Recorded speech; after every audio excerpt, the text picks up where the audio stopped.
A new leader is stepping in to take over the Green Party's helm. The 30-year-old astrophysicist who specializes in studying black holes, Amita Kuttner, has a big job ahead, healing a party that was publicly ripped apart during the tenure of Annamie Paul, who stepped down after the devastating results in the last elections. The Green Party is essentially broke. They're down a seat. So how does Kuttner fix it? And have they, as the first trans person and the first person of East Asian descent to lead a party, faced the kind of discrimination in that party that Annamie Paul described that she faced? Well, a party leadership contest needs to get underway within 6 months of an interim leader's appointment. So how much change can Amita Kuttner actually make? Let's find out. They join us now. First of all, congratulations on the job. This is a big thing. You're taking over the leadership of the Green Party in a moment of crisis. I know you're an astrophysicist and you specialize in black holes. Politically speaking, the Greens are in a black hole. Like, what are you doing and how are you going to fix it? Well, you know, I think it's up to all the members of the party to work together to fix it. And maybe this will sound as green as possible, but I want to do it through love. Through caring for one another, for caring for people, and showing that we can rebuild trust. There has not been a lot of love. Let's be candid. Annamie Paul resigned as leader after the bad election results. She said, I experienced racism. I experienced sexism. She said she was undermined. And she said that party is riven with, racism, anti-Semitism, sexism. What has your experience been? And now that you're the interim leader, have you experienced anything like that? Well, I can say that since I took this job less than 24 hours ago, I have not experienced any. But I have experienced discrimination within the party, but I think it's a reflection of the wider society. I don't think it's particular to the party. I also think it's a very small fraction of the membership that this is coming from.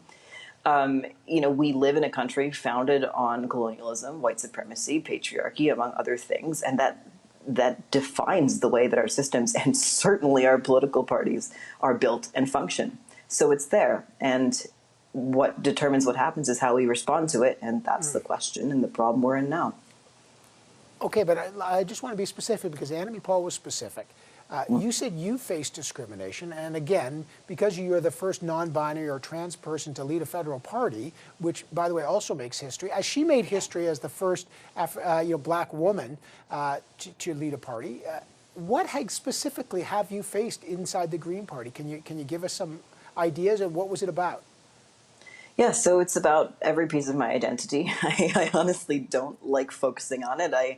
I want to talk about the work, but it is relevant. It's a matter of representation. I am honored to be here for those firsts, I suppose, but I've experienced direct racist comments. I've experienced a lot of transphobia, mostly during the leadership race, done directly to my face. And this is, anywhere from mild things like a misunderstanding of the existence of my identity to very dehumanizing direct attacks on my existence and my, stability. The reason I'm focusing on it, and I think it's really important here, because I don't think identity should be the lead. You're the leader of a political party. But it was because when Annamie Paul really had opened up this door to say within the Green Party, these issues undermined her leadership. And she said it was the worst experience of her life. And now when you tell me that you've experienced that over your identity, what does that tell you about the Green Party? If people, as you're running to be interim leader, you're facing that kind of open and very personal transphobia, what does that tell you? It tells me that the Green Party is still an existing part of our political structure. For the most part, the people that have said these things to me are not in leadership positions in the party. They're certainly not in the staff, and they're certainly not in the elected caucus. So the people that I've worked with, I really haven't come upon this. But it exists in the membership because the membership is just a subsection of the larger population. And within that, you're going to find people who have been trained. They're not intending, as far as I know, to directly cause harm, though I think it has gotten to that recently, not on me yet, but it has gotten to that recently. It's about a misunderstanding of each other and not knowing where we're coming from and our inability to get through those communication barriers.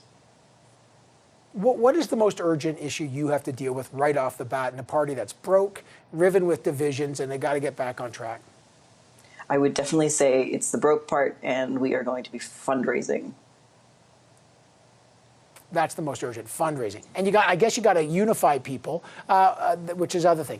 The other thing I just want to mention, because I want people to get to know you, because you're a national leader now. Climate change obviously is more than just a key issue in the Green Party. It's very personal to you. And I just think of what's happening in your province of British Columbia now, the mudslides, and the flooding. And I want people to know this is very personal to you, because in 2005 you lost your mom. Your dad was badly injured, and you lost your home 14 years ago to a mudslide in North Vancouver, which must have been unimaginably. Can you tell us what happened, and if watching what's happening in BC is opening, frankly, the most painful chapter of your life up again? Yes, it is. And it was very interesting trying to put an application together for this position while all that was going on, because that's what we need to be dealing with. And so it was so clear what our work is actually about. So what happened to me, I think it was almost 17 years ago now, 2005.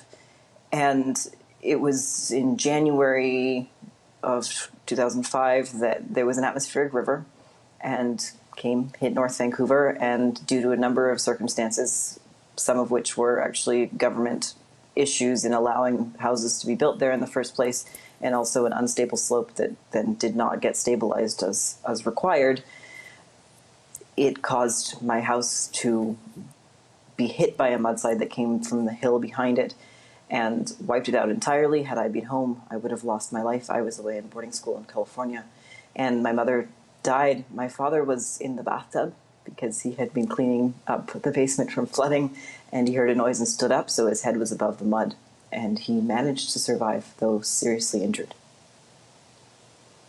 I am so sorry that I have to deal with this, and I can't tell you how much I appreciate you being able to talk about it. I know it's not easy, and public life demands that you sort of share these things, and that's one of the big costs of it. But I can't tell you how much I appreciate it. Amita Kuttner, you got a big job ahead over the next 6 months.